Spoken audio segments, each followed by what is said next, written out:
तो बच्चों अब हम पढ़ेंगे लंबवृत्ति शंकु या कोण। तो सबसे पहले शंकु बनता कैसे? तो देखो एक समकोण त्रिभुज है, इसकी ये भुजा कितने डिग्री पे है? 90 डिग्री पे। तो एक भुजा को पकड़ के हम इसको घुमाते चले जाएं तो कैसी आकृति बनेगी? शंकु के आकार की, शंकुआकार आकृति इस तरीके की बन जाएगी, है ना? ऐसी बनेगी घूमने का। अब शंकु जो होता है वो दो भाग हुए। देखो ये आकृति ये रही, ये ऊपर की आकृति और ये नीचे की ये आकृति को, इसको क्या बोलते हैं? वृत्त का क्या है? त्रिज्यिक खंड, वृत्त का त्रिज्यिक खंड बोलते हैं।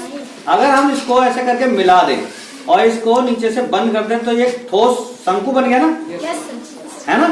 अब ये इस आकृति में आ गया, ये तो आ गया। तो इसमें सबसे पहले हम निकालते हैं इसकी शंकु की तिरछी ऊंचाई। शंकु की तिरछी ऊंचाई की अगर बात करें तो देखो ये ए ओ बी कौन सा त्रिभुज बन रहा है? समकोण त्रिभुज।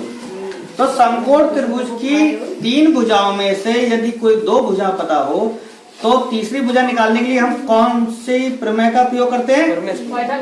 पाइथागोरस प्रमेय। तो पाइथागोरस की प्रमेय थी, पाइथागोरस की प्रमेय क्या थी? कर्ण का वर्ग बराबर होगा लंब का वर्ग प्लस आधार का वर्ग, यही तो था। अब अगर इस समकोण त्रिभुज में देखा जाए तो कर्ण क्या है? इसमें कर्ण है ए बी भुजा। ए बी भुजा को हमने किससे डिनोट किया? एल से, एल से प्रदर्शित कर रहे हैं। और ये इसका मतलब हो गया एल स्क्वायर बराबर कर्ण का वर्ग बराबर आधार का वर्ग प्लस लंब का वर्ग, या लंब का वर्ग प्लस आधार वर्ग। लंब का वर्ग क्या हो गया? एच का स्क्वायर प्लस आधार का वर्ग, आधार कितना? R, R square.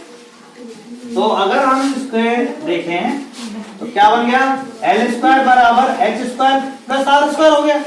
और यदि एल का जो वर्ग है, वर्ग को हटाने के लिए क्या करते हैं? दोनों तरफ वर्गमूल ले लेंगे, ठीक है?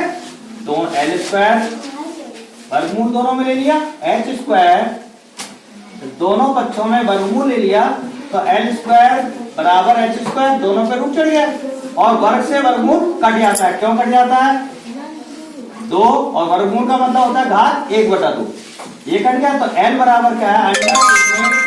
H square plus R square.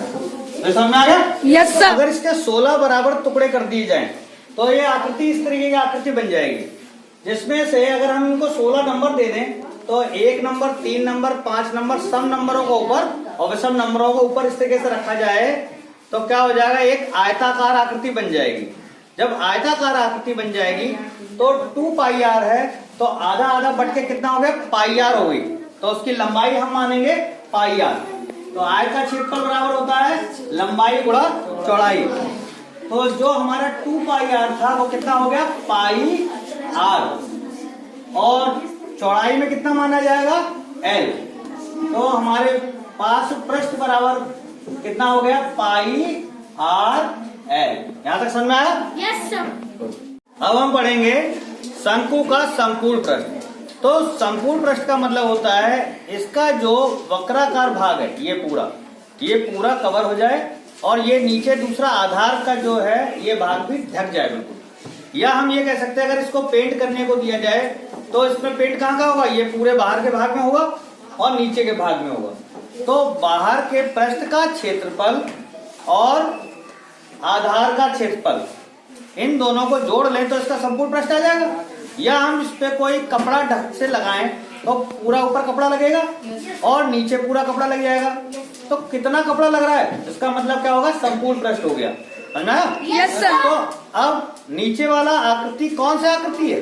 वृत्ताकार आकृति है। तो हमें संपूर्ण पृष्ठ का क्षेत्रफल चाहिए, तो पार्श्व पृष्ठ का क्षेत्रफल प्लस आधार का क्षेत्रफल, और आधार क्या है? वृत्ताकार भाग है। तो वृत्त के क्षेत्रफल को और बाहर के क्षेत्रफल को जोड़ देंगे तो इसका संपूर्ण क्षेत्रफल हम निकाल लेंगे। शंकु का संपूर्ण पृष्ठ। संपूर्ण पृष्ठ का मतलब होता है कि ये पूरा भाग जितना भी है ये ढक जाए। अगर हम इसको पेंट करें तो कहाँ करना पड़ेगा? ये बाहर जो है इसको क्या बोलते हैं? पार्श्व पृष्ठ। इस पृष्ठ पे और नीचे वाले पृष्ठ पे पूरा ये पीछे नीचे आकृति कैसी है, कैसी है, वृत्ताकार।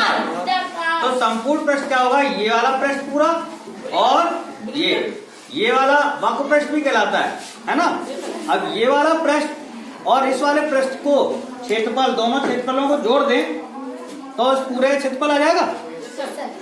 तो या तो ये भी कह सकते हैं, कोई क्वेश्चन ये पूछे कि इसको ढकने के लिए कितना कपड़े की आवश्यकता होगी, इसका मतलब भी संपूर्ण पृष्ठ निकालना। पेंट करने के लिए कितना पेंट लगेगा, तो क्या पूछा जाएगा, संपूर्ण पृष्ठ। पृष्ठ का क्षेत्रफल हमने निकाला था, क्या निकाला था, पाई आर एल प्लस आधार का क्षेत्रफल क्या होता है, पाई आर स्क्वायर। आधार क्या है, वृत्ताकारी तो है, तो वृत्त का क्षेत्रफल होता है पाई आर स्क्वायर। अब इन दोनों में देखो पाई कॉमन मिल रहा है और दोनों में एक आर कॉमन मिल रहा है। पाई आर अगर हम कॉमन ले लें तो क्या बचा, एल प्लस आर। समझ में आया? Yes sir. तो इस तरीके से हम किसी भी शंकु का पृष्ठ का क्षेत्रफल और संपूर्ण पृष्ठ का क्षेत्रफल, तिरछी ऊंचाई आराम से निकाल सकते हैं। समझ में आ गया? Yes sir.